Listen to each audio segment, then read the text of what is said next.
All right. Well, today I want to talk about the promise of America.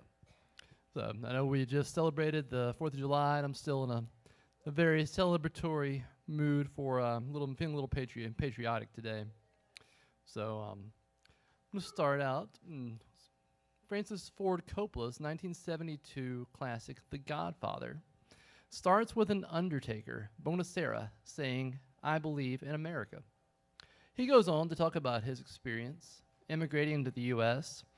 and expresses his trust in the American system of law and order. But then his attitude turns. He tells the Godfather that his daughter was attacked by two men and that the American justice system failed them and the two men went free. He asks the Godfather to step in and exact justice on his family's behalf. The Godfather is at first disappointed that Bonacera didn't come to him first and even had faith in America to begin with. Bonacera tells him that he made his fortune in America and he didn't want to get into trouble. The Godfather says, "You found paradise in America, had a good trade, made a good living. The police protected you, and there were courts of law, and you didn't need a friend of me." At the end of the scene, Bonacera ends up offering that friendship and respect to the Godfather and becoming indebted to the mafia. So when I was preparing what I wanted to talk about today, I thought back to this scene because I think it actually says a lot about the promise of America. Bonacera believed in America. He was an immigrant, and he believed that the American system worked. His family had only known constitutional monarchies in Italy and Sicily, and America promised something better. America promised opportunity and a fair government that took care of the common man. And I think that boils down Bonacera's desperation to go to the Godfather. Bonacera felt like America had broken its promise to him. He had put his trust in the American system. He thought it would allow him to continue to grow rich and that the system would protect his family and it'd be fair as long as he kept himself out of trouble. That's why he stayed away from his old ways, being involved with, crime and things like that. So the second that system let him down, he went right back to those old ways, though. And, how often do we have faith in our promises and have faith in the things that we believe in, and we see so many people get a little bit of opposition, have a little bit of a hard time, they immediately start to fall back into their old ways. And that's the importance of keeping your eyes on a promise, whether it be in your faith, whether it be in your country. So I want to talk about that promise of America today. And to do that, I think we need to go back to the beginning. America was founded for different reasons. It was founded in different ways, different people, different places. The southern colonies, Virginia, North Carolina, South Carolina, and Georgia, were primarily founded with monetary gain in mind. The majority of the people who settled those colonies were part of the English ruling class or merchant class. It's not every single person was, but majority were. The middle colonies and the New England colonies, they were more founded by people seeking religious freedom.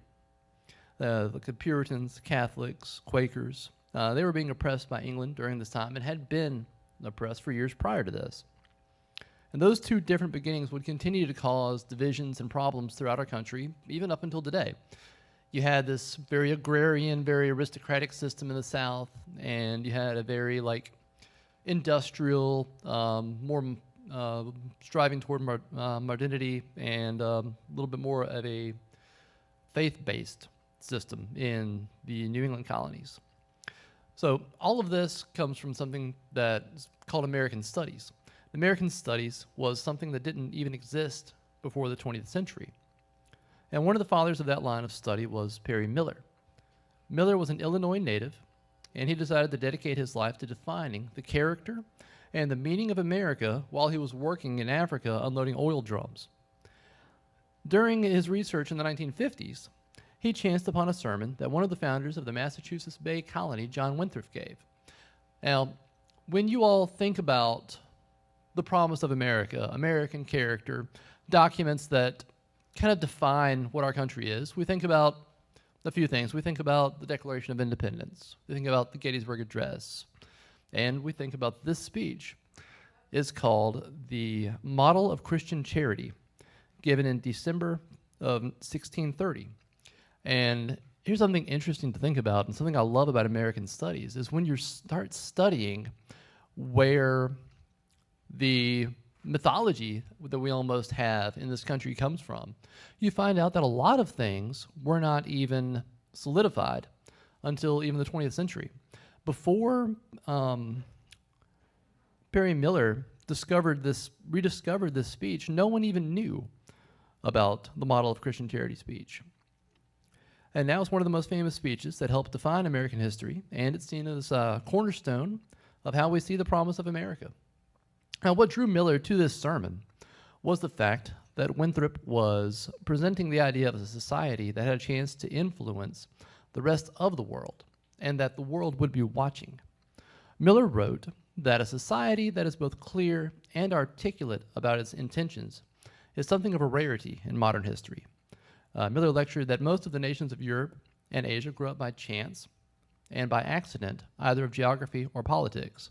And what he's seeing, not even at the point of our revolution against England, what he's seeing all the way back in the 1600s is that the people founding America, especially the religious founding in the New England colonies, already had an idea of what America would be. It would be a country of purpose instead of a country just kind of finding itself as it went along. Now, I want to read a little bit out of the Winthrop sermon, A Model of Christian Charity. We have taken out a commission. The Lord hath given us leave to draw our own articles. We have professed to enterprise these and those accounts, upon these and those ends. We have hereupon besought him of favor and blessing. Now, if the Lord shall please to hear us, and bring us in peace to the place we desire, then hath he ratified this covenant and sealed our commission, and will expect a strict performance of the articles contained in it. But if we shall neglect the observation of those articles which are the ends we have propounded, and, disassembling with our God, shall fail to embrace this present world and prosecute our carnal intentions, seeking great things for ourselves and our posterity, the Lord will surely break out in wrath against us, be revenged of such a sinful people, and make us know the price of the breaches of such a covenant. Now, the only way to avoid this shipwreck and to provide for our posterity is to follow the counsel of Micah. And this is in Micah 6:8. And it says to do justly, to love mercy, to walk humbly with our God. For this end, we must be knit together. In this work, as one man, we must entertain each other in brotherly affection. We must be willing to abridge ourselves of our superfluities for the supply of others' necessities. We must uphold a familiar commerce together in all meekness, gentleness, patience, and liberality. We must delight in each other, make others' conditions our own, rejoice together, mourn together, labor and suffer together, always having before our eyes our commission and community in the work. As members of the same body, so shall we keep the unity of the Spirit in the bond of peace. The Lord will be our God, and delight to dwell among us, as his own people, and will command a blessing upon us in all our ways, so that we shall see much more of his wisdom, power, goodness, and truth than formerly we have been acquainted with. We shall find that the God of Israel is among us, when 10 of us shall be able to resist 1,000 of our enemies, when he shall make us a praise and glory that men shall say of succeeding plantations, the Lord make it likely that of New England. For we must consider that we shall be as a city upon a hill. The eyes of all people are upon us, so that if we shall deal falsely with our God in this work we have undertaken, and so cause him to withdraw his present help from us, we shall be made a story and a byword through the world. We shall open the mouths of enemies to speak evil of the ways of God and all professors for God's sake. We shall shame the faces of many of God's worthy servants, and cause their prayers to be turned into curses upon us, till we be consumed out of the good land whither we are going. And then he moves into Deuteronomy 30, and it says, I shall shut up the discord with that exhortation of Moses, that faithful servant of the Lord, in his last farewell to Israel, in Deuteronomy 30, "Beloved, there is now set before us life and good, death and evil, in that we are commanded this day to love the Lord our God and to love one another, to walk in his ways and to keep his commandments and his ordinance and his laws, and the articles of our covenant with him, that we may live and be multiplied, and that the Lord our God may be blessed in this land whither we go to possess it. But if our hearts shall turn away, that we will not obey, we shall be seduced, and worship and serve other gods, our pleasure and profits, and serve them. It is propounded unto us this day, we shall surely perish out of the good land, whether we pass over this vast sea to possess it." So I think it's a long passage of an even longer sermon. But what Winthrop is saying there is that he's coming into this new land, leading these new people into a place that is going to be brand new, with a brand new promise and a brand new opportunity to do something different, something that's never been done before, and to have freedoms. Now, since Perry wrote about this sermon in the 1950s, it's been used in speeches by every president, most famously by JFK and by Ronald Reagan. Reagan and Kennedy both used this sermon to illustrate America's great place in the world and portray America as the best country in the world, which I believe it is. But I think it led to a little bit of a false narrative where we're focused only on the good and the idealized version of America. And it doesn't look to the dark portions of our history so that we can learn from them. A country has to acknowledge its faults, as well as its successes to grow. If we don't learn from history, we are doomed to repeat it. Ken Burns is a famous filmmaker, and I love his documentary films. He's made many films about America, including ones on World War II, Prohibition, Jazz Age, The American Buffalo, the Civil War, and the first one I saw, baseball. Janine actually made me copies of those baseball VHSs. They were at the library, and we would, check them out all the time. And I was kind of wearing out the library's tapes. So one day, Mom came home with a set of about 10 VHSs, probably, that Janine was able to copy for us. And of course, I wore those out too. And to this day, ask Sam.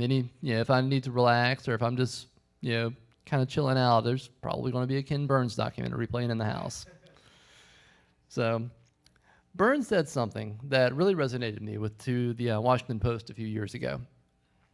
He said, "Being an American means reckoning with a history fraught with violence and dark chapters. Injustice, ignoring that reality in favor of mythology, is not only wrong, but also dangerous. The dark chapters of American history have just as much to teach us, if not more, than the glorious ones, and often the two are intertwined." America was founded as a contract between the people and the government. It was an experiment that had never been successfully done before, and it has been successful for 249 years. It has been tested time and time again. It was tested as early as 1791, when a group of founders fought to include the Bill of Rights, and again in 1793, when George Washington refused to seek a third term and become the King of America, and instead retired home to his farm in Virginia, setting a precedent for term limits in American presidential history. Those are two times our country passed its test. There's been many a time where we have not. The earliest test we failed was right at the beginning of our founding, and it was in deciding the future of slavery. And that test was not passed until almost 100 years later. The ramifications of that failure are still being felt today, and we currently have many other tests facing our country. And we're being bombarded with choices from every direction right now. And I hope we're able to pass them, but that is a different conversation that I don't want to go into right this minute. But, Pastor John often asks me to speak around this time of year, and most of you know that I do have a degree in history, specializing in early American history. But just having an interest in history and a degree in it is kind of barely scratching the surface of my interest in America. Like Bonacera, I was talking about earlier, I also believe in America. I love America very much. Not just interested in American history.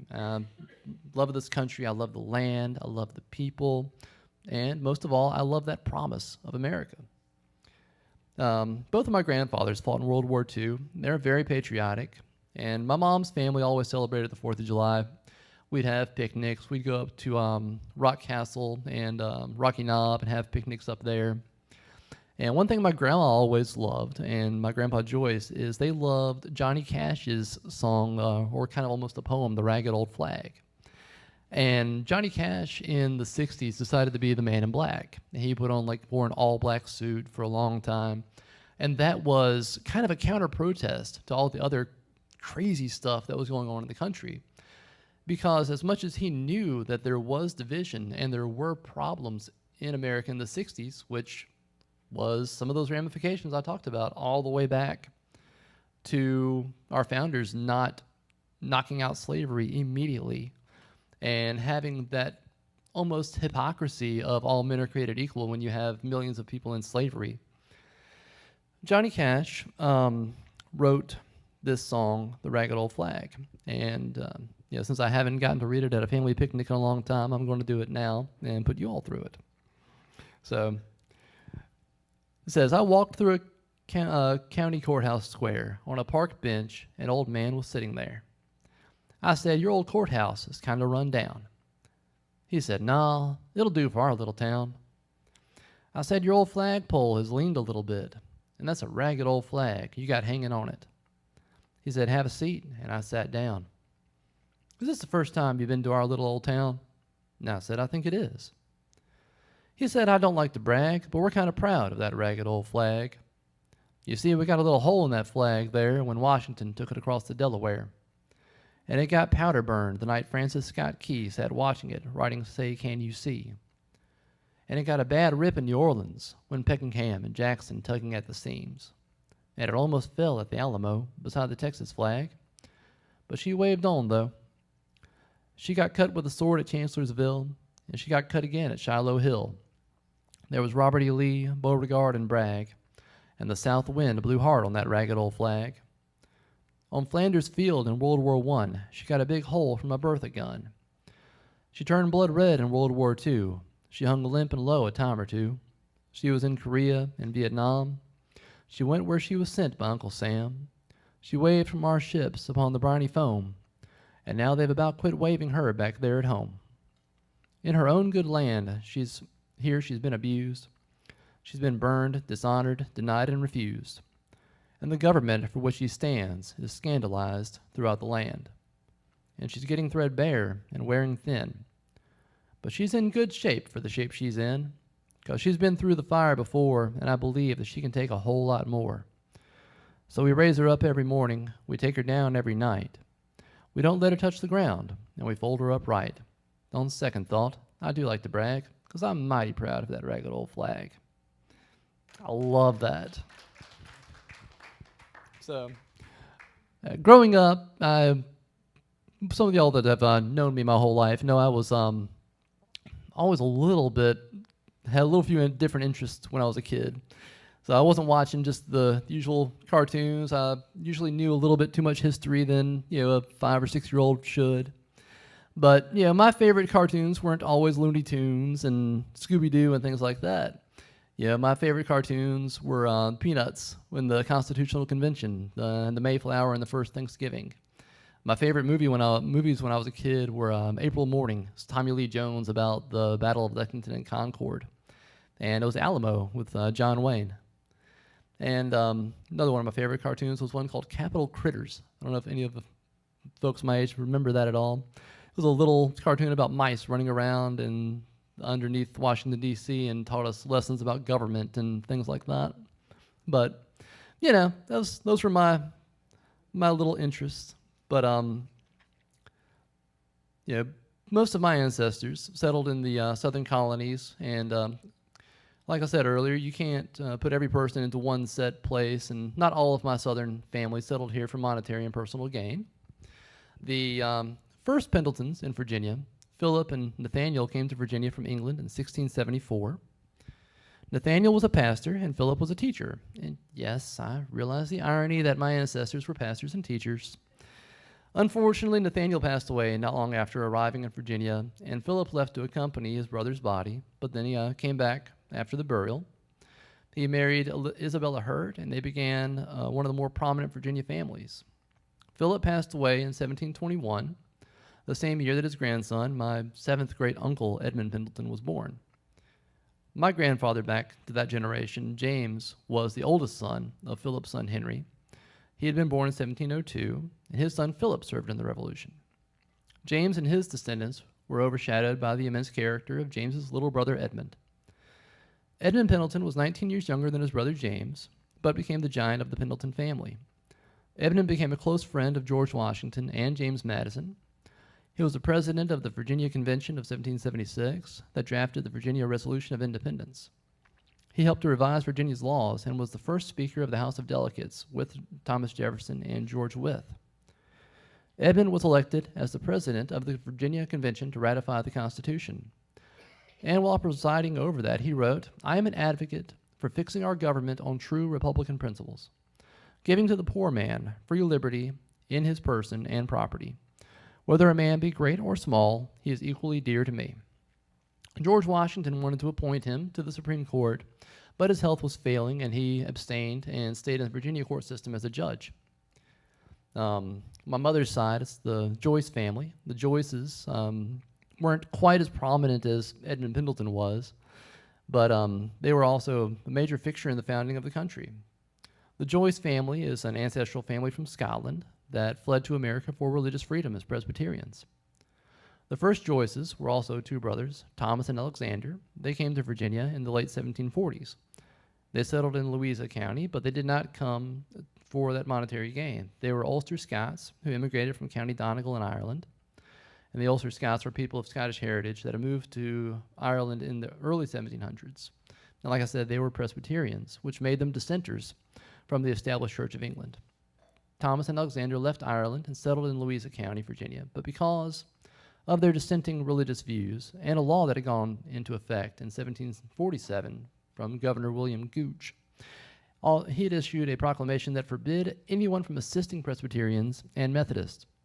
He also proclaimed that officials could stop them from teaching, preaching, or holding any meeting in the colony.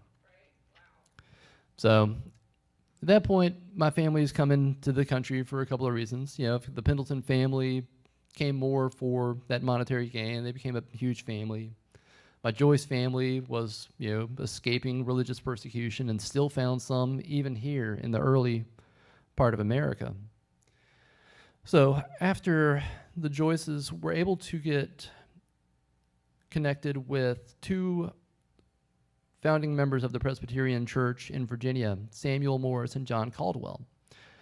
And then they moved to Lunenburg County, and there's still a settlement called Cub Creek down in that area where the foundation of the church that they settled in is still there. And Mom and I went and visited it a couple of years ago. It's really cool. So when I was growing up, my family didn't know about the Joyce family and their religious persecution that they'd come in through. We also didn't know all of the history back for the Pendleton family. My mom and I were able to find that, later on in our lives. But we did know, and one way that we did get a really deep appreciation for our family history and our country is that we lived on land that had been given to our ancestor Shadrach Turner in the 1750s or 60s. My mom's grandmother was a Turner. And by 1767, Shadrach owned 4,000 acres in Pennsylvania County, and around 800 of those acres were in the Town Creek area, which became the town of Henry. The house built by Shadrach and his son Larkin is still standing today, and it's a stone throw away from where Liz works at Tactfully Teamed. When I was a kid, that house was owned by my grandmother's cousin, Harry Lee King, and it was named King's Grant. I know you drive by the sign more than I do now. Do you remember what they've renamed it? That little cabin when you leave the Warrens and take a right? It's Turner's Ridge or Turner's Creek or something like that. But yeah, they have renamed it now. And another family, some of Sam's cousins have bought my family's land and named it something else. So I spent a lot of time with Dr. King when I was a kid and a teenager, learning about history, learning about the family. Dr. King actually had the original land grant from King George to Shadrach Turner for that land hanging over his fireplace. Shadrach was born in 1720, but he was too old to fight in the Revolution.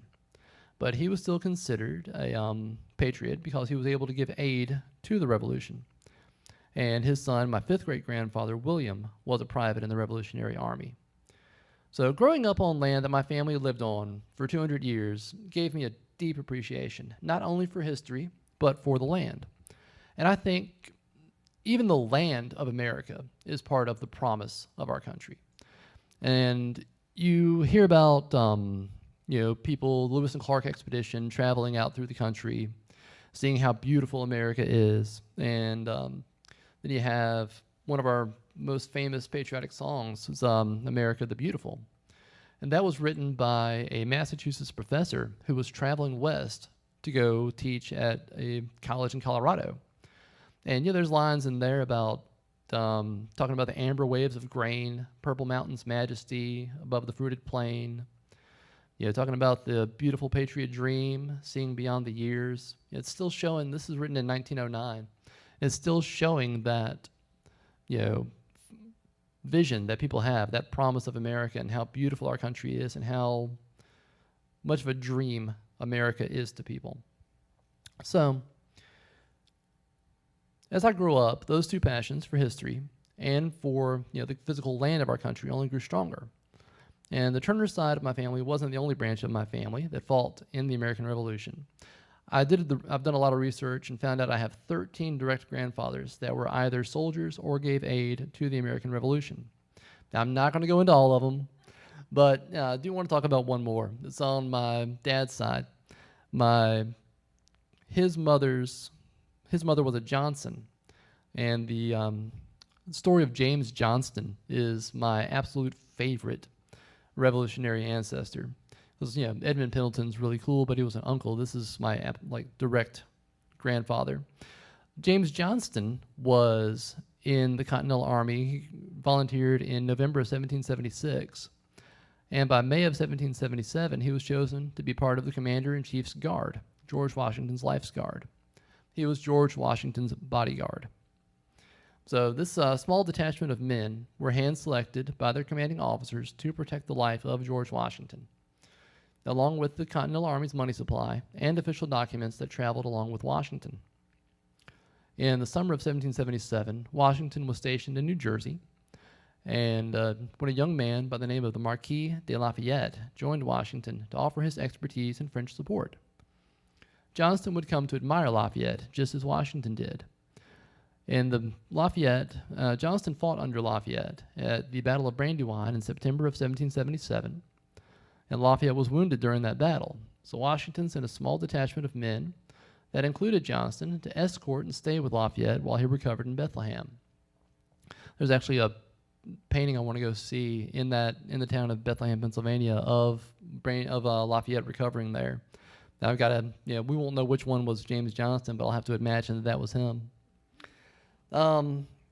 He was with Washington at Valley Forge in the winter of 1777 to 1778, where so many men either just deserted or left. And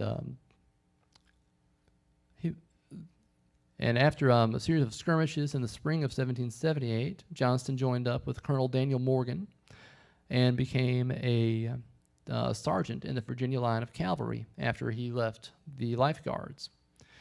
And he was able to get 2 years of furlough and 80 British pounds and a promise of land. So he was finally decided he was going to try to go back home and take a break because he'd been serving since 1776. And he had almost gotten home in March of 1781 when he found out that Nathaniel Greene was fighting Cornwallis coming all the way up through the South, and decided to volunteer again and go help fight Cornwallis, and volunteered and took professional soldiers instead of just volunteers to the Battle of Guilford Courthouse in Greensboro, and became one of the heroes of that battle. So after that, he tried to go home again, but found out that Lafayette was in Virginia being pursued by Benedict Arnold and Cornwallis. Johnston again volunteered to serve under Lafayette and headed toward the eastern part of the state to join up with him. And after several careless errors by the British Army and excellent planning by the Continental Army, the British found themselves trapped in Yorktown. And Johnston was there again, It's part of the Continental Army's efforts that put the town under siege. And during one of those small skirmishes, Johnston was wounded in his leg and had his belongings stolen. And he had to fight for years to get his commission and his pension because somebody had stolen his rucksack.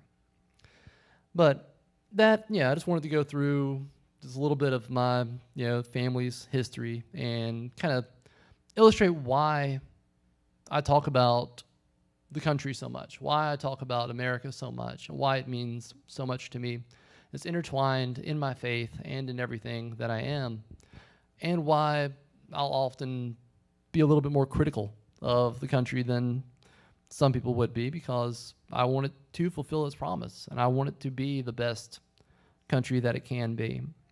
So, the men of the Revolution fought to bring the promise of Jonathan Winthrop to life and to start that American experiment. But, our failure to end slavery and to create a world where men are created equal did nothing but cause more pain and more suffering throughout our history. And it led to another group of men rising up and declaring a second American Revolution. There was a preacher named Theodore Parker in the 1830s that declared a second American Revolution. He joined up with a group of men called Transcendentalists. Men like Henry David Thoreau, Ralph Waldo Emerson, Emily Dickinson. They believed that America could only fully become the country that it should be if slavery was ended. These were strong abolitionists. They believed that women's rights were important. They believed that workers' rights were important, and they believed that we should have the ability to become self-reliant. We should be able to, appreciate the nature of our country and everything that we had been given by the sacrifices of the American Revolution. And that eventually, took years to bring up abolitionism. It became, the Civil War, and out of that, we finally were able to end slavery with the 13th, 14th, 15th Amendments and the defeat of the South in the war. But that revolution to me, and the Civil War, bringing about the end of slavery, it still didn't fix all of our problems. We still ended up having Jim Crow law. We still ended up having so many injustices throughout our country. Like I said, we're still dealing with a lot of those problems now. It still took a long time for women to be equal.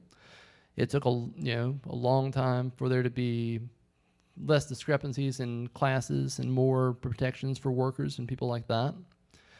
But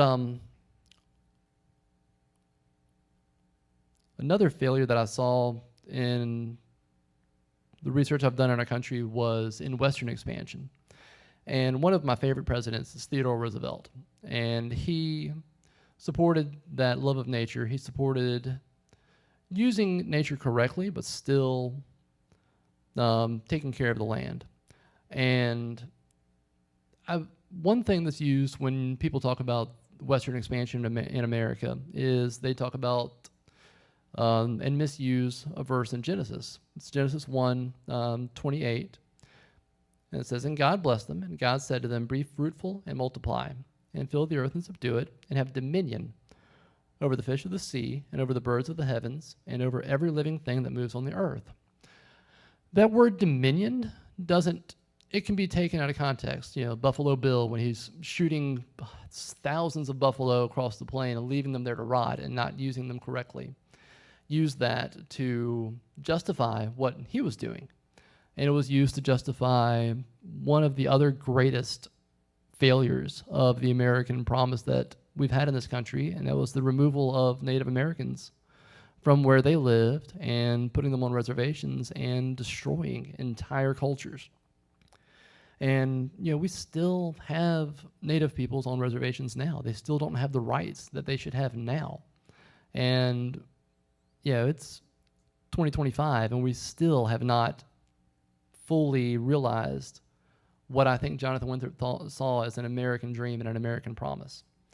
So the idea of dominion to me is more like a king ruling over a domain. If you have dominion over something, you don't want to abuse it. You don't want to clear cut every tree, destroy every prairie, kill every animal. You want to protect it. And one thing that I've really been drawn to my entire life, talking about growing up on a farm, growing up on land, and being is to be a good steward of that. And that's talked about in the Bible, being a good steward. Go to Matthew chapter 25, and 14 through 28. You got the parable of the talents. The master gives the 3 servants different amount, the same amount of gold, and they do different things with it. I believe that God gave us this country, and God gave us a deposit that we're able to decide what we want to do with it. Are we going to be a people that protect that promise of America? Are we going to be able to use our talents wisely, reinvest it? Or are we going to just bury it? Are we going to destroy what we have? But I'm going to read the passage right quick. It says, "Again, it will be like a man going on a journey who called his servants and entrusted his wealth to them. To one he gave 5 bags of gold, to another 2 bags, and to another 1 bag, each according to his ability. Then he went on his journey. The man who had received 5 bags of gold went at once and put his money to work and gained 5 bags more. So also the one with 2 bags of gold gained 2 more. But the man who received 1 bag went off, dug a hole in the ground, and hid his master's money. After a long time, the master of those servants returned and settled accounts with them. The man who had received 5 bags of gold brought the other 5. 'Master,' he said, 'you entrusted me with 5 bags of gold. See, I have gained 5 more.' His master replied, 'Well done, good and faithful servant. You've been faithful with a few things, and I'll put you in charge of many things.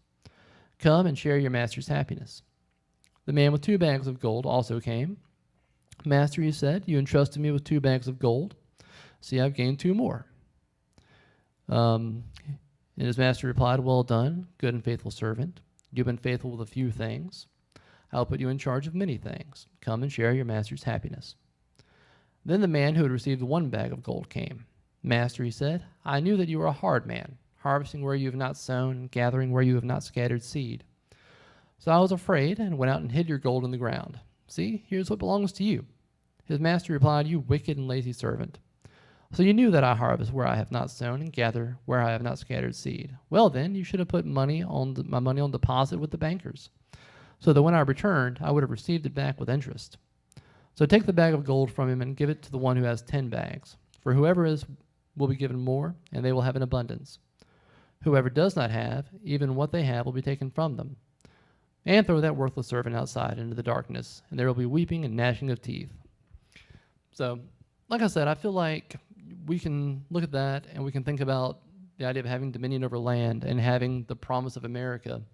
And if we use all of those things right, if we are able to keep our eyes on that city on a hill and believe in that promise that our country has, we can keep it on track. There's unfortunately been a lot of times in American history where our faith has been almost militarized and used incorrectly. During slavery, there was an abolitionist named Frederick Douglass. He was a black man who had escaped slavery in the South. He wrote about a time that his master went to a tent revival meeting. His master had horrible back problems, a lot of pain. And he saw his master get up and get healed from his back pain. But instead of that master listening to the actual beliefs that he said that he believed, that master still came home and he beat his slaves and was a very horrible and cruel slave master.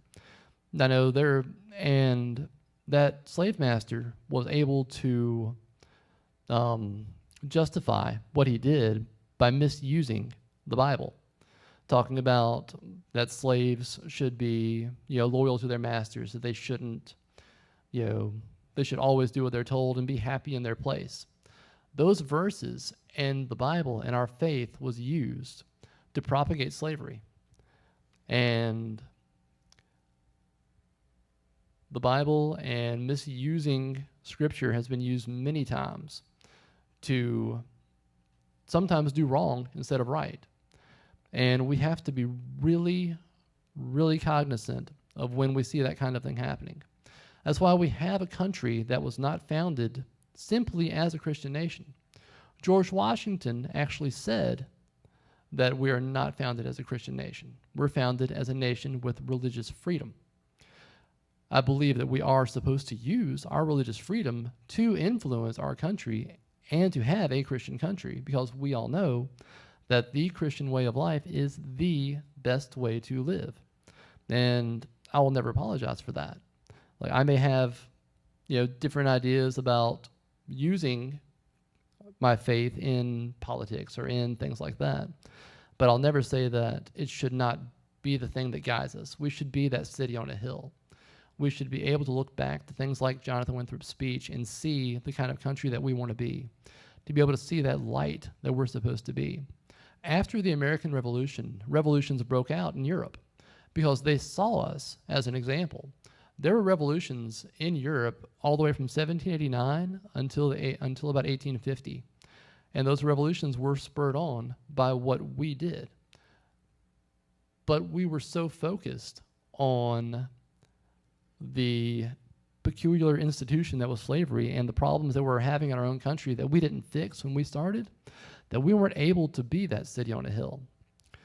So I think as a country in this time that we need, and as Christians, we need to pray that we're able to be that city on a hill that we're supposed to be. Reagan, in his farewell address in January 1989, harkened back to Winthrop's City on a Hill speech. And he said, we've got to do a better job of getting across that America is freedom. Freedom of speech, freedom of religion, freedom of enterprise, and freedom is special and rare. It's fragile. It needs production and it needs protection. As Christians that really believe in the full gospel and in all the things that we believe in, we have to hold our country and our communities and ourselves up to be that city on a hill and to be that light to the world that we are supposed to be. So, as we close today, I want to pray for our country and pray for us all that we're able to continue to be that city on a hill that Jonathan Winthrop, that Kennedy, that Reagan, that so many people throughout our country, and that so many of our ancestors died for, to give people a country that they can come to and find freedom in.